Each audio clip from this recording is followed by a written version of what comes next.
పెద్ద అంశం ట్రోల్ అవుతూ వస్తుంది. ఏంటంటే ఎలక్ట్రిక్ వెహికల్స్ని అమ్మితే అమ్మిన దాని మీద జిఎస్టీ వసూలు చేస్తారు 18%.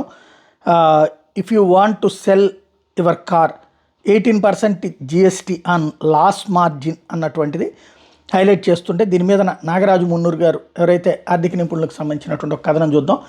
ఈవీ రీసేల్ లాస్ మార్జిన్ మీద 18% జిఎస్టీ చెల్లించాలా? శనివారం జరిగిన 55 జీఎస్టీ సమావేశంలో వినియోగించినటువంటి విద్యుత్ కార్ల అమ్మకం మీద 18% జీఎస్టీ విధించాలి. జీఎస్టీ కౌన్సిల్ నిర్ణయం తీసుకున్న నేపథ్యంలో కారు అమ్మకం ద్వారా కలిగే లాస్ మార్జిన్ మీద అమ్మకందారుడు 18% పన్ను చెల్లించాల్సి వస్తుందని ఒక ప్రచారం సోషల్ మీడియాలో జరుగుతుంది. ఉదాహరణకు ఒక కారుని 20 లక్షలకు కొన్న వ్యక్తి కొన్నేళ్ల తర్వాత ఆ కారు 4 లక్షలకు అమ్మితే వచ్చే నష్టం ఆర్ లాస్ 16 లక్షలు. ఈ 16 లక్షల మీద 18% జీఎస్టీ అంటే 2,88,000 జీఎస్టీ కట్టాల్సి ఉంటుందని, దీనికంటే కారుని ఎవరికైనా ఉచితంగా ఇవ్వడమో లేదా అలాగే ఇంట్లోనే పెట్టుకోవడం మొత్తం అని సోషల్ మీడియాలో పోస్టులు పెడుతున్నారు. అలాంటి వారిలో ఉన్నత చదువులు చదివిన వారు కూడా ఉండటం ఆశ్చర్యం కలిగించింది. నిజానికి ఇది అవగాహన రాహిత్యంతో చేస్తున్న తప్పుడు ప్రచారం. అసలు వాస్తవం ఏంటో చూద్దాం. ఇద్దరు వ్యక్తుల మధ్య ప్రత్యక్షంగా జరిగే కారు క్రయ విక్రయాలకి జీఎస్టీ మినహాయింపు ఉంటుంది.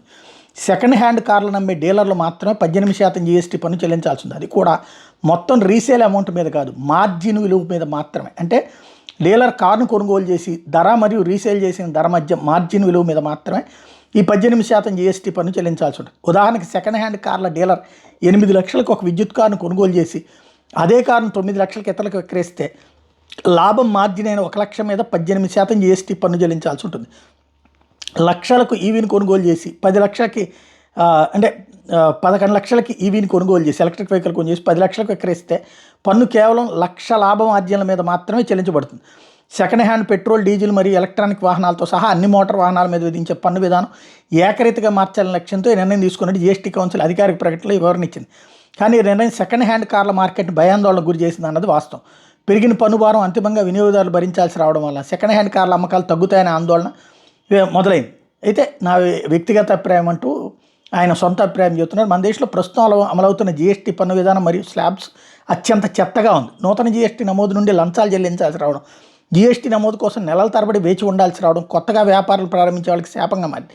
ఈజ్ ఆఫ్ డూయింగ్ బిజినెస్లో 2014లో 142 ర్యాంకు నుండి 2021 నాటికి 63 ర్యాంకుకు వచ్చినట్టు చెప్తున్న క్షేత్రస్థాయిలో ఇంకా దారుణమైన స్థితిలో ఉందన్నది నా వ్యక్తిగత అనుభవం.